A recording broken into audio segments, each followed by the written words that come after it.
রায়হান রাফির পরিচালনায় ঈদ উল আজহার সিনেমা তাণ্ডবের শুটিং শুরু করেছেন ঢাকায় সিনেমার শীর্ষ নায়ক শাকিব খান।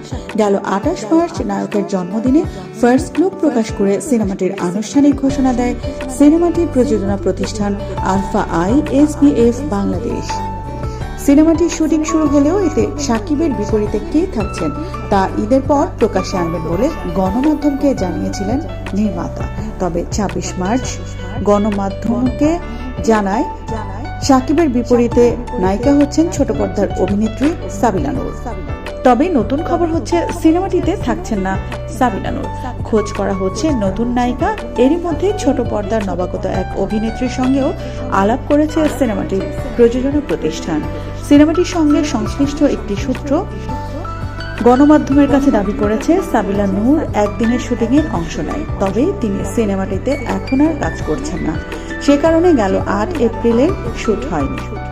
তবে ঠিক কী কারণে সাবিলা নূর থাকছেন না তা নিশ্চিত করতে পারেনি সূত্রটি।